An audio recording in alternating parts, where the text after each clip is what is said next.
বন্ধু বান্ধৱীসকল আৰু মৰমৰ ছাত্ৰ ছাত্ৰীসকল সকলোকে চেনেল প্ৰজ্ঞা ইম্পালছলৈ স্বাগতম জনাইছোঁ। আমি কালি প্ৰথমটো যিটো ভিডিঅ' প্ৰস্তুত কৰিছিলোঁ সফুৰা প্ৰাথমিক বৃত্তি পৰীক্ষাৰ ওপৰত, তাৰ প্ৰথমটো ভিডিঅ'ত আমি 1ৰ পৰা 75লৈকে প্ৰশ্ন উত্তৰ পৰ্যালোচনা কৰিছিলোঁ। আজি আমি এই ভিডিঅ'ত আমাৰ যিখিনি পাছৰখিনি আছে 76ৰ পৰা 150লৈকে প্ৰশ্ন উত্তৰখিনি পৰ্যালোচনা কৰিম। গতিকে আহক দেৰি নকৰি ভিডিঅ'টো আৰম্ভ কৰোঁ।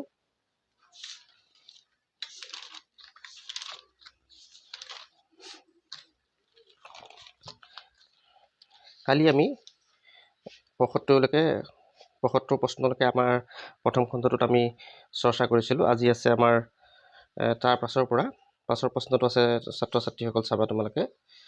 76 নম্বৰ প্ৰশ্নটো আছে, কাৰ্তিকে হৰণ অংক এটা কাষত দিয়াৰ দৰে কৰিলে তলৰ কোনটোৱে তেওঁৰ উত্তৰৰ শুদ্ধতা প্ৰমাণ কৰিব? ইয়াতে অপশ্যনসমূহ দিয়া আছে 9 পূৰণ 5 যোগ 1। এইফালে দেখিছা 9য়ে 46ক ডিভাইড কৰিছে। ইয়াত আমি কিমান পালোঁ? ভাগশেষ 5 আৰু বাকী 1। এতিয়া আমি জানো যে ভাজ্য পাবলৈ হ'লে সমান কি হ'ব? ভাজক পূৰণ ভাগফল যোগ বাকী।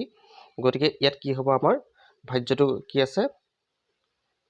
46 46 নহয় জানো? ভাজকটো হ'ল 9। গতিকে 9 পূৰণ 5 যোগ 1। চোৱা, এইটো হ'ল ভাগশেষ, এইটো হ'ল বাকী। 9 পূৰণ 5 যোগ 1 ক'ত আছে? অপশ্যন ক হ'ব ইয়াৰ শুদ্ধ উত্তৰ। তাৰ পাছতো চোৱা 9 5 4 8 3 5ত 5ৰ স্থানীয় মানৰ পাৰ্থক্য কিমান? ইয়াত 5ৰ যদি তোমালোকে স্থানীয় মান চোৱা, ইয়াত দেখিবা 5ৰ স্থানীয় মান কিমান হৈছে? 50,000। তাৰপিছতে ইফালে থকা 5ৰ স্থানীয় মান কিমান? 50 5 10। গতিকে এইটোৰ পৰা এইটো তোমালোকে বিয়োগ কৰিবা। বিয়োগ কৰিলে উত্তৰটো পাবা অপশ্যন খ 49,950। 49,950 শুদ্ধ উত্তৰ হ'ব। তাৰ পাছতো চোৱা, দোকান এখনত 16 বাকচ পেঞ্চিল আছে। যদি প্ৰতিটো বাকচত 14ডালকৈ পেঞ্চিল থাকে, তেন্তে দোকানখনত মুঠ কিমান পেঞ্চিল থাকিব?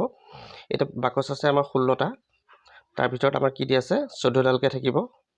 তেতিয়াহ'লে এই দুটা পূৰণ কৰিলে মুঠ আমি কিমান পাম? যদি পূৰণ কৰা তোমালোকে, তেতিয়াহ'লে আমাৰ টোটেল পাম 384 থাকিব লাগে দোকানখনত।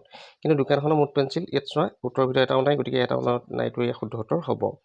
তাৰপিছত 1 আৰু 18ৰ মাজত কিমানটা স্বাভাৱিক সংখ্যা আছে?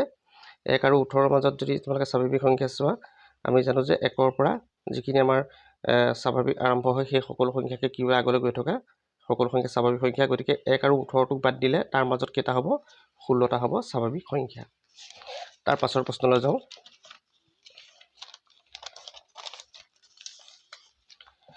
নেক্সট কুৱেশ্যনটো চোৱা, ইয়াতে দিয়া আছে তলৰ কোনটো 6 আৰু 8ৰ সমান? ইয়াতে দেখিবা 6 আৰু 8 হয়, কোনোবাটোত হয়তো 6 থাকিলে 8টা থাকিব লাগিব বা 8 থাকিলে 6টা থাকিব লাগিব। কোনটো আছে চোৱা, আটাইকেইটা যোগ কৰা। ইয়াত 6 কেইটা দেখিছা? 6টা আছে। ইয়াত 8 কেইটা আছে? 1 2 3 4 5 6। গতিকে 8 6টা আছে। গতিকে 6 পূৰণ 8 হয় 6 8টা পূৰণ হৈ থাকিব লাগিব, নহয় 8 6টা যোগ হৈ থাকিব লাগিব। গতিকে অপশ্যন খ হ'ব ইয়াৰ শুদ্ধ উত্তৰ। বুজি পাইছা চাগৈ?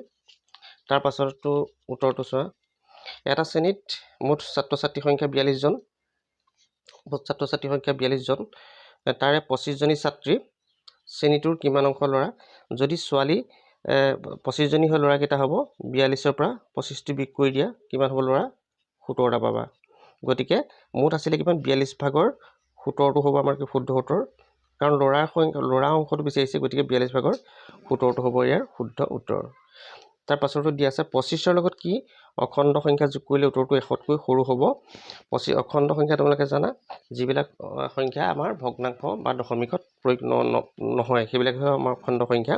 গতিকে 25ৰ লগত সকলোতকৈ ডাঙৰ সংখ্যাটো আমি যদি যোগ কৰোঁ, 100তকৈ সৰু হ'ব লাগিব নহয় সংখ্যাটো। গতিকে 25ৰ লগত 75 যোগ কৰিলে আমাৰ 100 হ'ব, কিন্তু 100তকৈ সৰু। গতিকে আমি কি কৰিম? 74টোৱে হ'ব এই শুদ্ধ উত্তৰ, কাৰণ 25ৰ লগত 74 যোগ কৰিলে আমাৰ এনচাৰ হ'ব 99। তাৰপিছতো দিয়া আছে চোৱা, শিৱানীৰ জন্ম 2011 চনৰ 17 নৱেম্বৰত। 2022 চনৰ 23 অক্টোবৰত তাইৰ বয়স কিমান হ'ব? এতিয়া আমি দেখিম, চাবা এইটো বয়সটো কেনেকৈ উলিয়াই। প্ৰথম আমি একেবাৰে ছুটি নিয়ম আছে, মই তোমালোকক দৰকাৰ হ'লে পিছত বেলেগ এটা ভিডিঅ' বনাই পেলাই শিকাম। তথাপিতো থুলমুলকৈ কৈ দিছোঁ।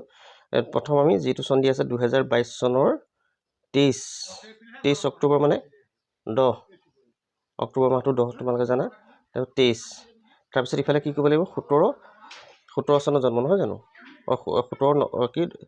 17 নৱেম্বৰ জন্ম 17 নৱেম্বৰ হ'লে 11 তাৰপিছত কিমান হ'ব 2011 বিগ কৰিবা এইটোৰ পৰা এইটো বিগ কৰি দিবা পাবা 10 বছৰ 11 মাহ 6 দিন তাৰপিছৰটো প্ৰশ্ন হ'ব 35ৰ আটাইতকৈ সৰু গুণিতকটো আটাইতকৈ সৰু কোনো সংখ্যাৰ সৰু গুণিতকটো সংখ্যাটো নিজে হয় গতিকে ইয়াত হ'ব কিমান 35তকৈ আটাইতকৈ সৰু গুণিতক 35 হ'ব তাৰপিছৰটো হ'ব এটা জ্যামিতি পৃষ্ঠ কেইখন থাকে তোমালোকে জানা জ্যামিতি পৃষ্ঠ হ'ব 6খন তাৰপিছৰটো দিয়া আছে চোৱা অংকটো কি দিয়া আছে 65 পূৰণ 97 পূৰণ ইকুৱেল 0 যিমান ডাঙৰ সংখ্যা হলো তাৰ লগত কি অপচন কেইটা দি আছে 1 6 তাৰপৰা খৰটো দি আছে 0 তাৰপিছত দি আছে 6 5 8 9 6 5 8 9 তাৰপিছত ক'ব নোৱাৰি গতিকে আমাৰ ইয়াৰ শুদ্ধটোতো হ'ব কিমান 0 কাৰণ 0ৰ লগত যিমান ডাঙৰ সংখ্যা হলো পূৰণ কৰিলে সদায় উত্তৰটো 0ই হ'ব নেক্সট তোমালোকে চোৱা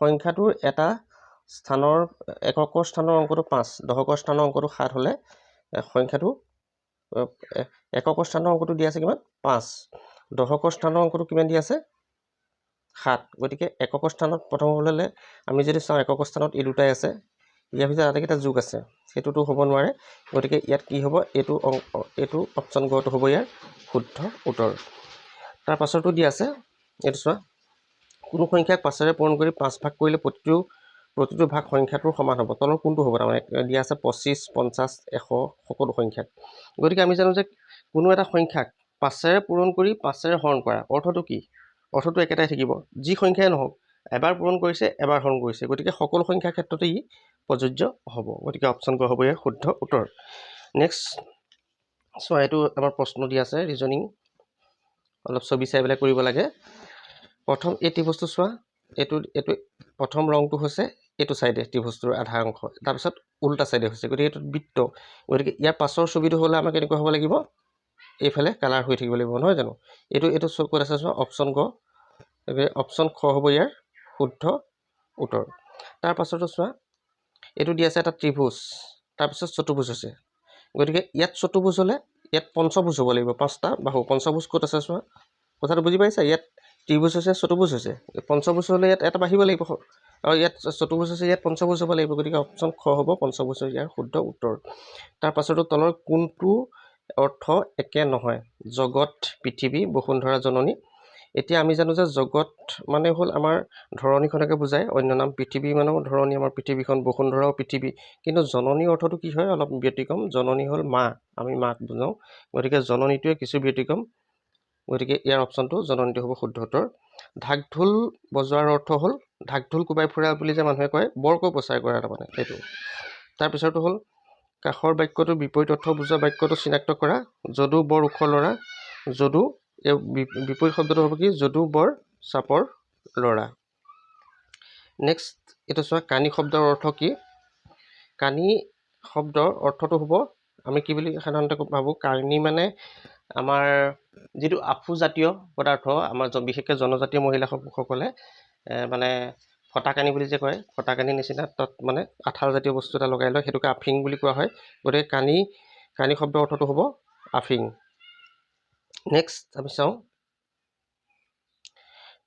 কি দি আছে নিষ্ঠুৰ শব্দৰ নিষ্ঠুৰ হ'লে দয়ালু এইটো সকলোৱে জানো কোনটো বস্ত্ৰ অমিল চেলেং চাদৰ চুৰিয়া সকলো আমাৰ গাত লয় গতিকে ইয়াত পাগুৰিটি মূৰত পিন্ধা সেইটো অমিল কাউৰীৰ মাত শুনিবলৈ শুৱলা বেয়া কৰ্কশ হয় মানে আমাৰ শুনিলে কিবা ভাল নালাগে কৰ্কশ বুলি কোৱা হয় মাতটো টান আকৰ্ষণৰ হ'লে বিকৰ্ষণ হ'ব এইটো তোমালোকে জানা তাৰ পিছৰ প্ৰশ্ন দি আছে পপীয়া তৰা বা উল্কাবোৰ হৈছে মহাকাশত থকা কোনোবা গ্ৰহ নক্ষত্ৰৰ পৰা সৰি পৰা টুকুৰা মহাকাশত এনে শ শ টুকুৰা বা উল্কা ঘূৰি ফুৰিছে কোনো কাৰণত কেতিয়াবা কোনো গ্ৰহ নক্ষত্ৰত ধ্বংসপ্ৰাপ্ত হৈ অলেখ টুকুৰাত পৰিণত হয় সেই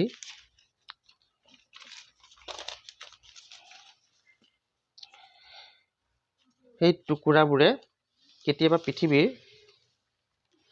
মধ্যাকৰ্ষণ শক্তিৰ প্ৰভাৱৰ কাৰণে পৃথিৱীৰ প্ৰতি আকৰ্ষিত হয় আৰু তললৈ সৰি পৰোঁতে বায়ুমণ্ডলৰ ঘৰ নিশাই প্ৰচণ্ড তাপ আৰু পোহৰৰ সৃষ্টি কৰে তাৰ ফলত সেই টুকুৰাটোক পোহৰ থকা সৰু তৰা একোটা খহি পৰা যেন লাগে গতিকে ইয়াত প্ৰক্ৰিয়াটোৰ আন এটা এইটো আমি পঢ়িলোঁ, তাত দিয়া আছে প্ৰক্ৰিয়াটোৰ আন এটা নাম কি হৈছে, কি পালোঁ আমি, উল্কা। গতিকে এইটো চাবা। তাৰপিছতে আমাৰ দিয়া আছে কি প্ৰক্ৰিয়া তৰাবোৰ আচলতে হৈছে কি দি আছে, সৰি পৰা গ্ৰহ নক্ষত্ৰৰ টুকুৰা। কি শক্তিৰ প্ৰভাৱত পৃথিৱীত তৰা পৰেহি তৰাবোৰ, প্ৰক্ৰিয়া তৰাবোৰ, এইটো মাধ্যাকৰ্ষণ শক্তি। তাৰপিছত কিহৰ বাবে প্ৰক্ৰিয়া তৰাবোৰক সৰু তৰা যেন লাগে, ই সৃষ্টি কৰা তাপ আৰু পোহৰৰ বাবে, নহয় জানো? গতিকে অপশ্যন খটো হ'ব ইয়াৰ শুদ্ধ উত্তৰ। তলৰ কোনটো বাক্যই ধোধৰ পচলা সম্পূৰ্ণ অৰ্থ বুজাইছে? ইয়াতে ধোধৰ পচলা প্ৰত্যেকজনে দেউতাকৰ সম্পত্তি নাশ কৰিলে ধোধৰ পচলা খাবলৈ খোৱাত ধোধৰ পচলাই কেতিয়াও সহায় নকৰে, সকলোৱে ধোধৰ পচলা হ'ব বিচাৰে। অপশ্যন কটো হয়, কটো আমি বাক্যটো পঢ়িলে আমি ধোধৰ পচলা শৰ্তটো বুজি পাম, মানে একো কাম বন নকৰে তেনেই এলেহুৱা। তাৰপিছতো দি আছে নিৰ্দেশনা তলৰ বাক্যবোৰ 4টা অংশত ভগোৱা হৈছে, ভুল অংশটো বিচাৰি উলিয়া। তেওঁলোক 5টা বজাৰ ৰেলেৰে আহিব। ইয়াত আমি যদি চাওঁ বাক্যটো, তেওঁলোক 5টা বজাৰ ৰেলত আহিব। গতিকে ৰেলেৰে আহিব নহয়, 5টা বজাৰ ৰেলত আহিব বুলি আমি কওঁ। গতিকে অপশ্যন গ হ'ব ইয়াৰ শুদ্ধ উত্তৰ। তাৰপিছতে দিয়া বাক্য অৰ্থপূৰ্ণ বাক্য হ'ব, দিয়া আছে বানপানীৰ কাৰণ হ'ব পাৰে কৰি অহা বননি ধ্বংসও বহু ঠাইত। এতিয়া যদি আমি গোটেই বাক্যটো একেলগে পঢ়োঁ তেতিয়া কি হ'ব, বহু ঠাইত কৰি অহা বননি ধ্বংসও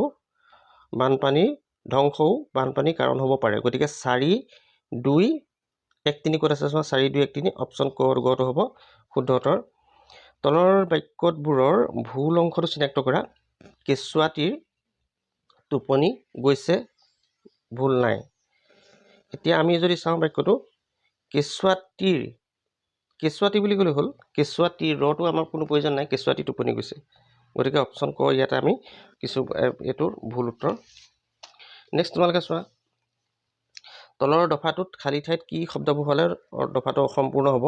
ইণ্টিগ্ৰেটেড চাৰ্কিট চমুকৈ IC আৱিষ্কাৰৰ ফলত ইলেক্ট্ৰনিক্স জগতত এটা নতুন সৃষ্টি হ'ল। ইয়াক অতি কম খৰচত কৰিব পাৰি, যাৰ ফলত ইবোৰ হোৱা আহিলাবোৰৰ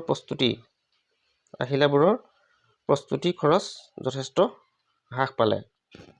গতিকে ইয়াৰ আকাৰ তেনেই সৰু হোৱাৰ বাবে এইবিলাক ব্যৱহাৰ কৰা যন্ত্ৰসমূহ যথেষ্ট সৰু আৰু কম হৈ পৰিল। এতিয়া ইণ্টিগ্ৰেটেড চাৰ্কিট তোমালোকে নিশ্চয় নামটো শুনিছা। আমাৰ এইটো কি বুলি কয়, যিটো আমাৰ সাধাৰণতে কি বুলি কয়, সংহতি বা সমন্বিত বৰ্তনী বুলি কয়।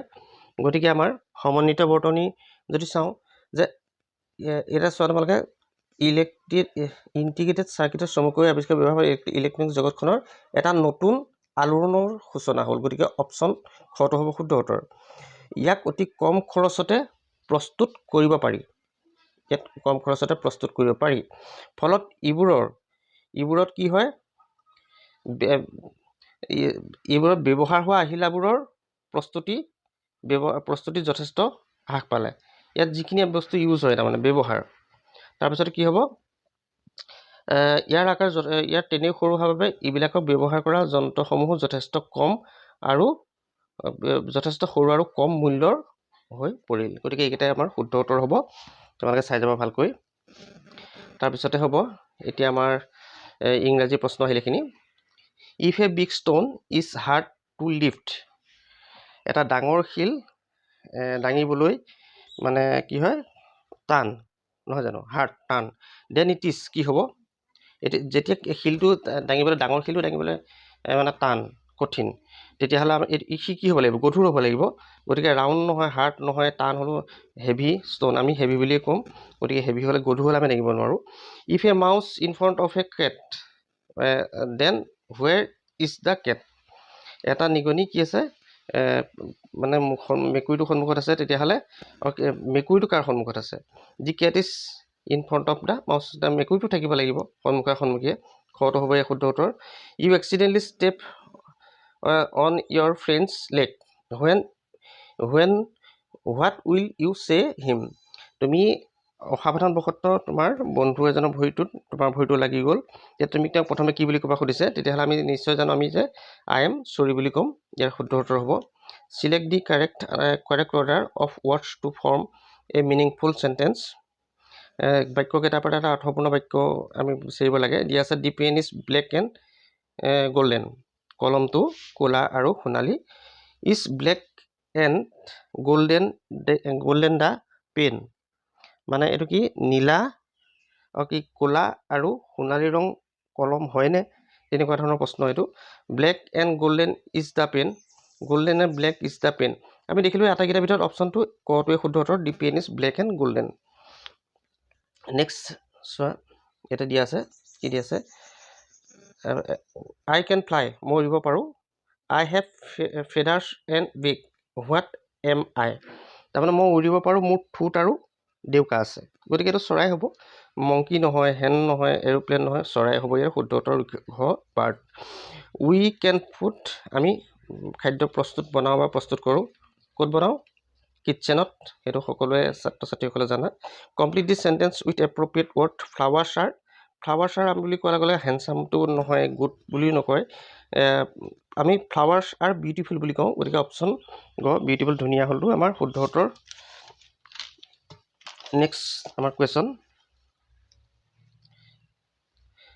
এ road covered with snow' is not safe for transport as it is যেতিয়া পথ এটা বৰফে আৱৰি থাকে আমাৰ যাতায়াতৰ কাৰণে এইটো পথটো সুচল নহয় কিয়নো ইয়াত দিছে পথটো টান বগা শ্লিপাৰলি অল অফ দেম গতিকে আমি দেখিলোঁ যে শ্লিপাৰী আমাৰ হ'ব যিহেতু পিছল হৈ থাকে এইটো শুদ্ধ উত্তৰ হ'ব find the incorrect part of this এটা বাক্যটোত কোনটো অংশ অশুদ্ধ did the boy spoke the truth আমি দেখিলোঁ অপশ্যন গটো অশুদ্ধ কাৰণ কি ইয়াত আমাৰ পাষ্ট টেন্স হৈ আছে ইয়াত যিহেতু আগত ডিডটো পাষ্ট টেন্স হৈ আছে গতিকে ইয়াতো আমাৰ স্পীক হ'ব লাগিছিল গতিকে স্পীক নহয় স্পক হ'ল তাৰপিছত এৰেঞ্জ দি জাম্বুল লেটাৰ বৰ্ণখিনি দিয়া আছে তাৰ ভিতৰত কোনটো লগাই আখৰকেইটা শুদ্ধ উত্তৰ হ'ব লাগে ইয়াতো যদি আটাইকেইটা চোৱা তোমালোকে দেখিবা এপ্ৰপ্ৰিয়েটটো হ'ব ইয়াৰ শুদ্ধ উত্তৰ নেক্সট আমি চাওঁ অসমখন ইংৰাজৰ অধীনত যোৱাৰ আগতে প্ৰধানৰ কাৰ শাসন আছিল সেইটো আমি জানো আহোমৰ শাসন আছিল কোনটো প্ৰাণীৰ জীৱনৰ এটা স্তৰত লালুকি বোলে ভেকুলী পোৱালি আমি লালুকি বুলি জানো কোনটো ভিটামিনে আমাৰ তেজবোৰ মৰাত সহায় কৰা ভিটামিন কে ছাত্ৰ ছাত্ৰীসকলৰ বন্ধুসকল আমাৰ যিখিনি জিকে কুৱেশ্যনখিনি প্ৰায়খিনি আমাৰ কিন্তু পূৰ্বৰ ভিডিঅ'ৰ পৰা আহিছে তোমালোকে যদি আগৰ ভিডিঅ'খিনি চাইছা নিশ্চয় গম পাইছা তাৰপৰা নেক্সট কুৱেশ্যন তলৰ কোনবোৰ শক্তিৰ উৎস অতি কম সময়তে পুনৰ ব্যৱহাৰ কৰিব পাৰি মানে ইয়াত কেইবাটা শক্তি আছে সৌৰশক্তি কয়লা জলশক্তি আমি জানো যে সকলোতকৈ আমাৰ যিটো জলশক্তি বুলি কোৱা হয় হাইড্ৰলিক আমাৰ সেইটোৱে হ'ল আমি অতি সহজে ব্যৱহাৰ কৰিব পাৰোঁ গতিকে জলশক্তি আমাৰ অতি সহজে পুনৰ ব্যৱহাৰ কৰিব পাৰি মাতৃ জয়মতী স্মৃতিত কোনজন আহোম ৰজাই জয়সাগৰ ঘটাইছিল এইটো জানো ৰুদ্ৰসিংহই তাৰপিছতে আহিলে প্ৰশ্ন ফুটবলৰ ক্ষেত্ৰত সৰ্বোচ্চ নিয়ন্ত্ৰণ সংস্থাটো হ'ল ফিফা তোমালোকে জানা অলপ দিনৰ আগত আমাৰ যিহেতু কাটাৰত ফিফাৰ খেল অনুষ্ঠিত হৈ গৈছে 2022 বৰ্ষৰ উত্তোলিত জাতীয় পতাকাখনৰ ওপৰ ৰংটো আমাৰ গেৰুৱা তোমালোকে জানা ওপৰে গেৰুৱা মাজত সুগোলাপ তলত শ্যামল অস্কাৰ বঁটা কোনটো কাৰ্যৰ কাৰণে দিয়া হয় কাৰণ শ্ৰেষ্ঠটো চিনেমা বিষয়ত দিয়া হয় তাৰপিছত হিন্দু উপাখ্যান মানে মহ কোনগৰাকী দেৱতাৰ বাহন ইয়াতে গণেশ যম আমি জানো যে যম ৰজা বুলি কোৱা হয় যমৰ বাহন হ'ল মহ নেক্সট কুৱেশ্যন অসমৰ এখন জিলাৰ সীমান্তত মেঘালয় মণিপুৰ মিজোৰাম বাংলাদেশৰ সীমা লগ লাগি আছে জিলাখনৰ নাম কি আমি যদি সকলো চাওঁ তেতিয়াহ'লে আমি দেখিম যে আমাৰ আটাইকেইটা ভূমি কাছাৰ জিলাখনত স্পৰ্শ কৰি আছে গতিকে এইটো আমি কাছাৰ জিলাই দিম তাৰপিছতে আহি গ'ল ডিমাচা নামৰ জনজাতি সম্প্ৰদায়টো কোনখন ৰাজ্যৰ ভাষাত অসমৰ যিহেতু তোমালোকে জানা ডিমা হাছাও জিলা আছে আমাৰ বৰ্তমান কোন মহে কামুৰিলে জাপানী এনকেফেলাইটিছ হয় ইকিউলেক্স মহ তলৰ কোনখন ঠাইত ডিমাপুৰ এইখিনি প্ৰশ্ন উত্তৰ আমি পূৰ্বৰ ভিডিঅ'ত দিছিলোঁ তোমালোকলৈ কোনখন গ্ৰন্থ শান্তশিষ্ট হৃষ্টপুষ্ট মহাদুষ্ট এইখিনি প্ৰশ্ন আমি দিছিলোঁ সফুৰা আলোচনীখনৰ শেষ পৃষ্ঠাৰ শিৰোনামটো হৈছে ইয়াতে দি আছে মহাদুষ্টৰ দুষ্ট বুদ্ধি ফুলনি বিজ্ঞান বিচিত্ৰ সফুৰাই মহাদুষ্টৰ দুষ্ট বুদ্ধি যিটো শেষ পৃষ্ঠা দিয়া আছে তাৰপিছতে হ'ব ভাৰতৰত্ন বঁটা লাভ কৰা প্ৰথমগৰাকী বিদেশী ব্যক্তি কোন ইয়াতে খান আব্দুল গফুৰ খান নেলছন মেণ্ডেলা মাদাৰ টেৰেছা ইয়াতে যদি তেওঁলোকে পাইছে সকলোতকৈ প্ৰথমৰ পোৱাজনৰ কথা সুধিছে গতিকে আমি জানো যে 1987 চনত প্ৰথম পাইছিলে আমাৰ খান আব্দুল গফুৰ খানক দিছিলে পাকিস্তানৰ তাৰপিছতে নেলছন মেণ্ডেলাক দিছিলে নেলছন মেণ্ডেলাক 1990 চনত দিছে গতিকে প্ৰথম হ'ব আমাৰ খান আব্দুল গফুৰ খান নেক্সন কোম্পানী টাটা কোম্পানী তাৰপিছত তলত কোনটো অমিল চৰাই উৰিব পাৰে হাঁহ সাঁতুৰিব পাৰে বান্দৰ জঁপিয়াব পাৰে তাৰপিছতে সাপ দৌৰিব পাৰে এইটো সাপ বগাইহে যায় যিহেতু দৌৰিব পাৰে এইটো শুদ্ধ যদি নীলমণি ফুকন এই ক্ষেত্ৰত তৃতীয়, এতিয়া সকলোৱে জানো নীলমণি ফুকন ডাঙৰীয়াক প্ৰথম কি পাইছিলে জ্ঞানপীঠ বঁটা, নহয় জানো? গতিকে এই যোৱা বৰ্ষত পাইছে নীলমণি ফুকন ডাঙৰীয়াই। তাৰপিছত তাৰ আগতে মামণি ৰয়ছম গোস্বামী একেবাৰে প্ৰথম পাইছিলে আমাৰ সেই জ্ঞানপীঠ বঁটা ডক্টৰ বীৰেন্দ্ৰ কুমাৰ ভট্টাচাৰ্যই মৃত্যুঞ্জন নামৰ গ্ৰন্থৰ কাৰণে। সেইটো আমি মানে ইয়াৰ আমাৰ কি বুলি কয় অংকৰ শাখাটো এই প্ৰশ্নটো উল্টাকৈ আহিছে, কিন্তু তোমালোকে চাবা অংকৰ শাখা মই ইয়াৰ উত্তৰ দিছোঁ, মনত পৰিছে মোৰ। 1979 চনত এই বীৰেন্দ্ৰ কুমাৰ ভট্টাচাৰ্যই মানে মৃত্যুঞ্জয় গ্ৰন্থৰ বাবে আমাৰ কি বুলি কয় এই বঁটা পাইছিল।